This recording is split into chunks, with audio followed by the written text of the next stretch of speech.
그날 저는 진짜 눈을 의심했어요. 아니, 이런 허름한 곳에서 미슐랭 스타를 능가하는 맛이 나올 줄 누가 알았겠어요? 화려한 미슐랭 스타 레스토랑 셰프 출신이자 유튜브 크리에이터 엘렌. 그녀는 전라남도 한적한 시골 마을에서 충격적인 경험을 했다고 고백합니다. 안녕하세요. 엘렌입니다. 저는 프랑스와 이탈리아, 일본 등 전 세계 곳곳의 미식을 연구하며 요리를 해온 미슐랭 셰프 출신이에요. 하지만 솔직히 한국 음식에 대해서는 약간 부정적인 고정관념이 있었죠. 맵고 짜기만 한 음식들, 특별할 게 뭐가 있어? 라는 생각이었어요. 그녀는 한국 음식을 다소 비판적으로 다룬 영상으로 구독자들의 폭발적인 반응을 얻었습니다. 댓글에는 한국 전라남도, 전라도 음식을 경험해보지 않고는 한국 음식을 논할 수 없다는 댓글이 끊임없이 달렸죠. 그 영상 이후 수백 개의 댓글이 달렸어요. 전라도로 가봐야 진짜 한국 음식을 알 수 있다.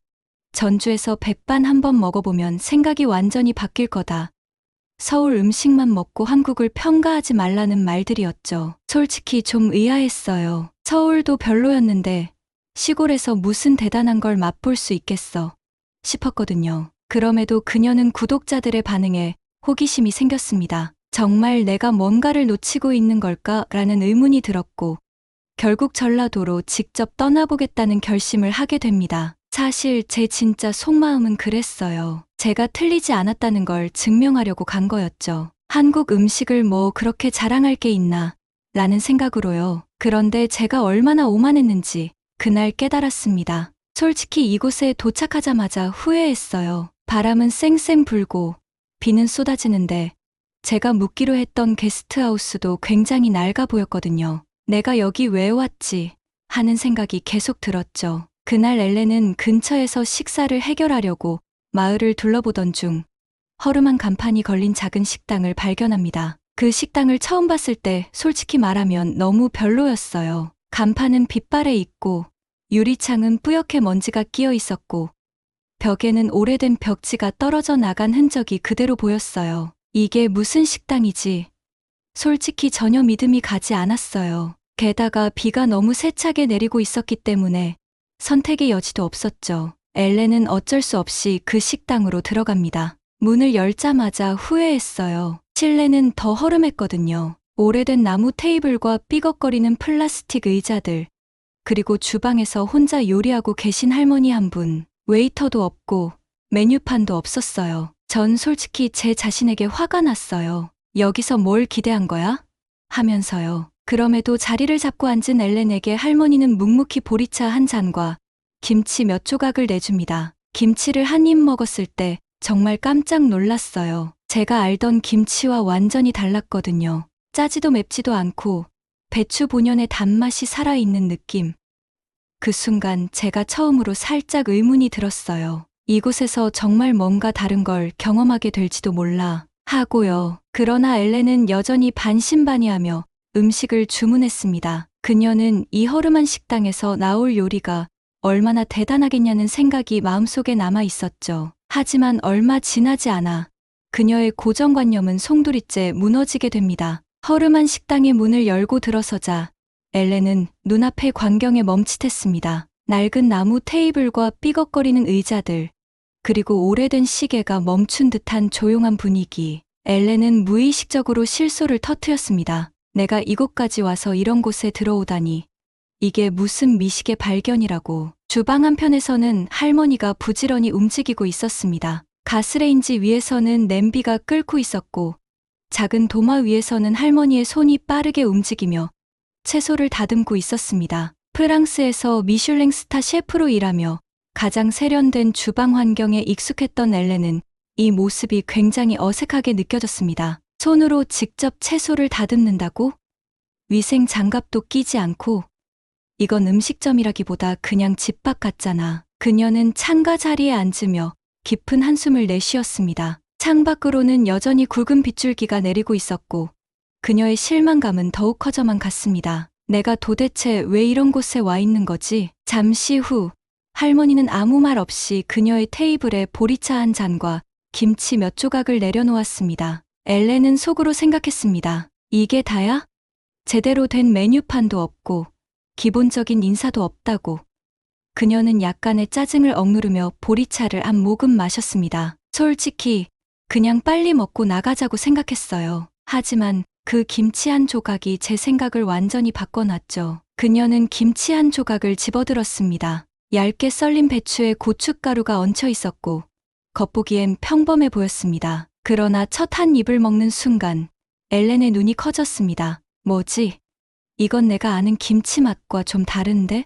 짠맛이나 강한 매운맛 대신 배추 본연의 단맛이 은은하게 입안에 퍼졌습니다. 고춧가루의 향은 날카롭지 않고 고소하면서도 부드럽게 입안을 감쌌습니다. 엘렌은 그 자리에서 김치를 두 번째, 세 번째로 집어먹으며 충격을 받은 표정을 감추지 못했습니다. 내가 프랑스에서 먹어봤던 김치와는 완전히 다른데 왜 이렇게 맛있지? 그녀는 콩나물 무침으로 손을 뻗었습니다. 아삭아삭한 콩나물의 식감과 참기름의 고소한 풍미가 완벽하게 어우러져 있었습니다. 엘렌은 연신 고개를 끄덕이며 혼잣말을 했습니다. 이건 진짜 기술이야. 이런 간단한 재료로 이런 맛을 내다니. 그러나 그녀의 마음 한편에는 여전히 의구심이 남아 있었습니다. 그래, 반찬이야 맛있을 수 있지. 하지만 메인 요리는 어떨까?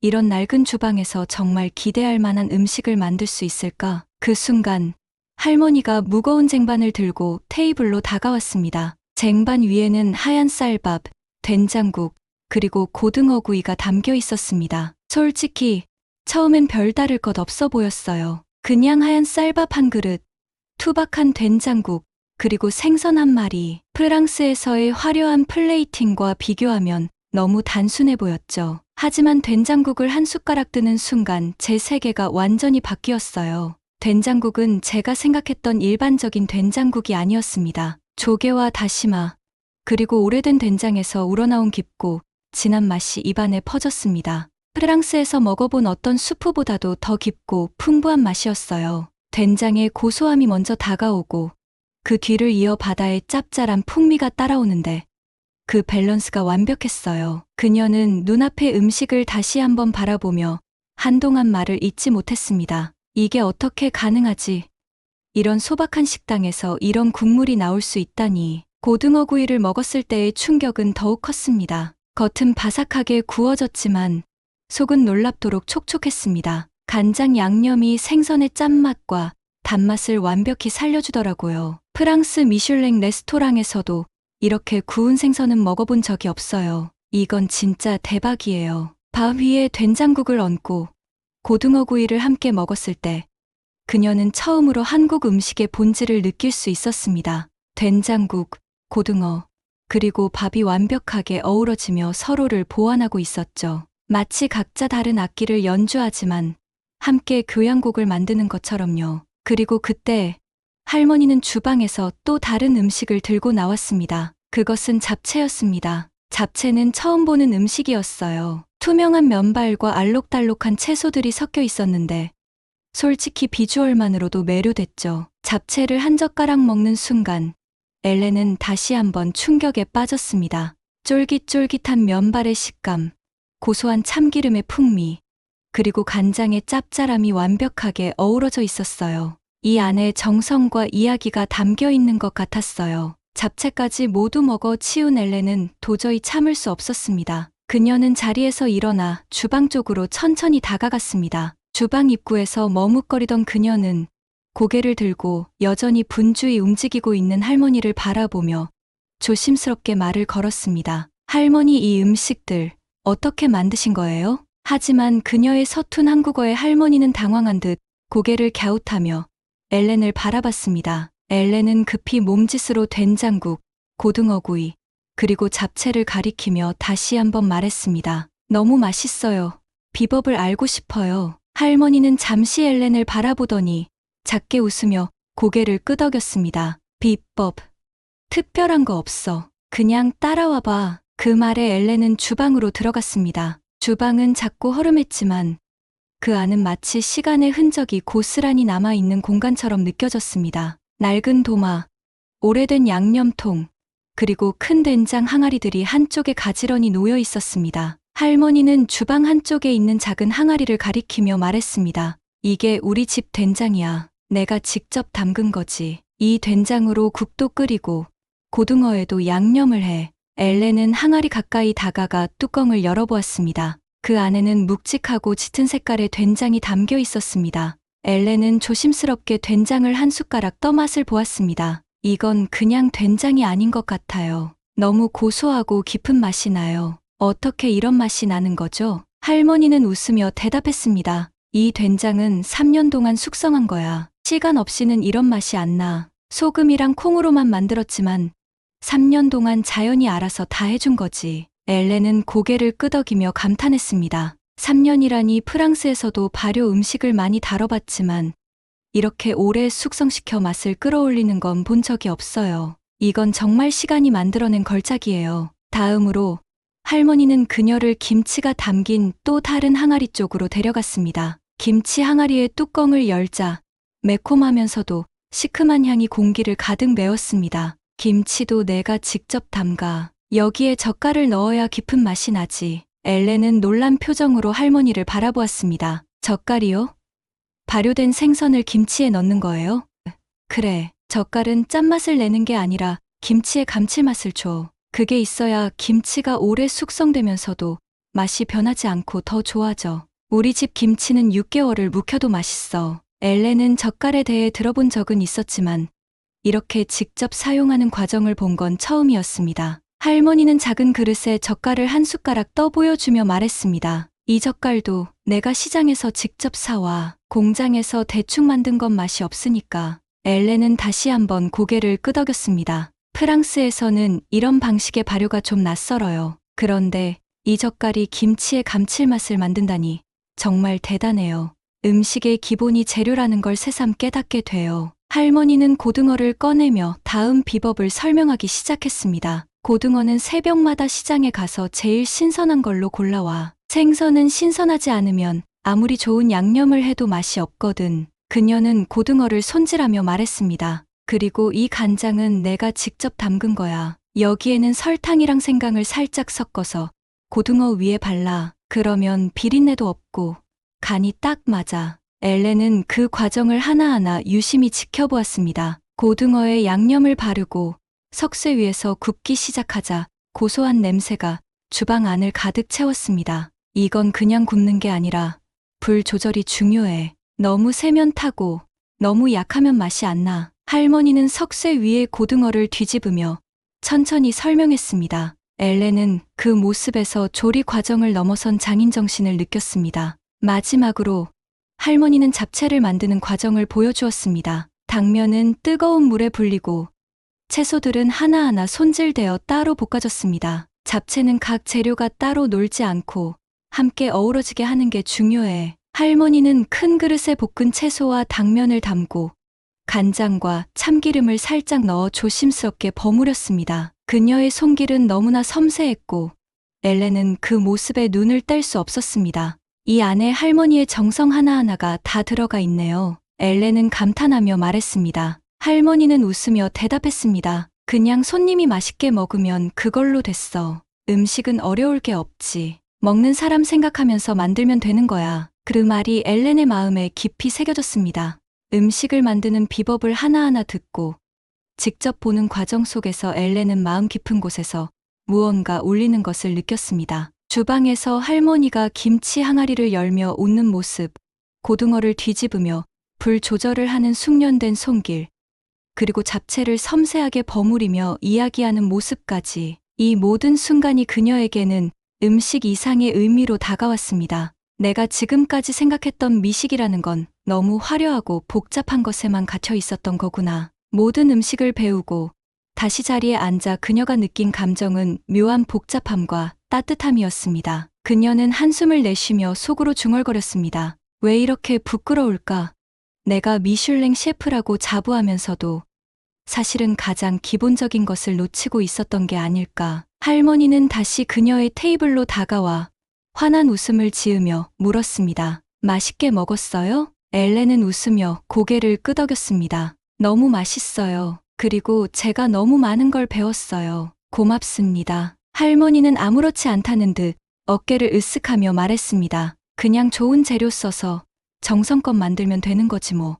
하지만 그 말이 엘렌의 마음속에는 깊이 남았습니다. 그녀는 할머니에게 묻고 싶었습니다. 왜 이렇게 정성을 다해서 음식을 만드세요? 할머니는 잠시 고개를 숙이며 생각하더니 손끝에 묻은 된장을 닦으며 대답했습니다. 먹는 사람 맛있게 먹으면 그걸로 된 거지. 음식은 그거면 되는 거 아니야? 그 순간 엘렌은 울컥하며 가슴 한쪽이 저릿해지는 느낌을 받았습니다. 프랑스에서는 화려한 음식, 복잡한 플레이팅, 그리고 비싼 재료를 쓰는 게 미식이라고 생각했는데 여기에선 먹는 사람의 행복을 위해 음식을 만드는 게 전부라니 이게 진정한 미식의 본질이구나. 식사를 모두 마치고 엘렌은 계산대로 갔습니다. 주머니에서 돈을 꺼내며 그녀는 내심 걱정했습니다. 이 정도의 음식이라면 최소한 100유로는 나와야 하는데 아니 150유로도 아깝지 않은 맛이었는데 그러나 할머니는 단돈 8,000원을 요구했습니다. 엘렌은 그 말을 듣고 2번 다시 확인했습니다. 정말 8,000원이요? 그게 다라고요? 그럼 여기서는 다 그래. 할머니는 아무렇지 않게 말하며 거스름돈까지 챙겨주었습니다. 엘렌은 순간적으로 말을 잇지 못했습니다. 이 음식들이 8,000원이라니 프랑스에서는 물 한 병 값도 안 되는 돈인데 그럼에도 음식의 퀄리티는 그 어떤 미슐랭 레스토랑보다 훌륭했어요. 그녀는 계산대 앞에서 잠시 멍하니 서 있다가 할머니에게 말했다. 이 가격에 이렇게 정성 가득한 음식을 먹을 수 있다는 게 믿기지 않아요. 이건 진짜 보물이네요. 하지만 할머니는 웃으며 손을 흔들었습니다. 다음에 또 와요. 그 말은 너무나도 소박했지만 엘렌의 마음을 울리는 데는 충분했습니다. 그녀는 식당 밖으로 나서며 다시 한번 주변을 둘러보았습니다. 빗줄기는 조금씩 잦아들고 있었고 작은 마을의 조용한 풍경은 여전히 변함이 없었습니다. 하지만 엘렌의 마음속은 폭풍처럼 요동치고 있었습니다. 길을 걸으며 엘렌은 프랑스에서의 자신의 과거를 떠올렸습니다. 미슐랭 스타 레스토랑의 화려한 주방, 값비싼 접시 위에 정교하게 놓인 요리, 그리고 음식보다 더 주목받는 플레이팅의 아름다움. 나는 그동안 화려한 외형에만 집착했구나. 정말 중요한 건 음식에 담긴 정성과 마음이었는데 그걸 전혀 몰랐어. 전라도의 이 작은 식당에서 엘렌이 배운 것은 음식을 만드는 마음과 그 안에 담긴 정성이었습니다. 그녀는 자신이 틀렸음을 깨닫고 새로운 미식 철학을 품게 되었습니다. 프랑스로 돌아가는 비행기 안에서 엘렌은 단단히 결심했습니다. 이 작은 마을에서 경험한 맛과 이야기를 사람들에게 알려주고 나도 한국의 음식 발효 방식으로 도전해볼 거야. 그녀는 비행기 안에서 노트북을 꺼내 새로운 콘텐츠 기획을 시작했습니다. 전라도의 음식, 할머니의 된장국과 고등어구이, 그리고 김치와 잡채까지 정성과 사랑으로 빚어진 예술임을 전하고 싶었습니다. 한국인의 마음을 담은 음식이야. 이런 음식이야말로 진짜 미식이자 세계에 소개해야 할 문화입니다. 엘렌은 마지막으로 시청자들에게 다짐하듯 말합니다. 여러분, 제가 전라도에서 경험한 음식은 맛있다는 걸 넘어섰어요. 그 안에는 수십 년의 정성과 시간이 담겨 있었고 그 모든 것이 저를 완전히 바꿔놨습니다. 이제는 제가 한국 음식의 진짜 가치를 세상에 알릴 차례예요. 여러분도 기회가 된다면 꼭 한번 이곳을 경험해 보세요. 인생에서 가장 소중한 경험이 될 겁니다. 그리고 엘렌은 유튜브에서도 구독자들에게 이렇게 말했습니다. 다음 영상에서는 할머니에게 배운 된장국과 잡채의 레시피를 직접 만들어 볼게요. 이 이야기는 단지 시작일 뿐입니다. 여러분, 함께 한국 음식을 만들어 볼까요? 오늘의 사연, 여러분 어떻게 보셨나요?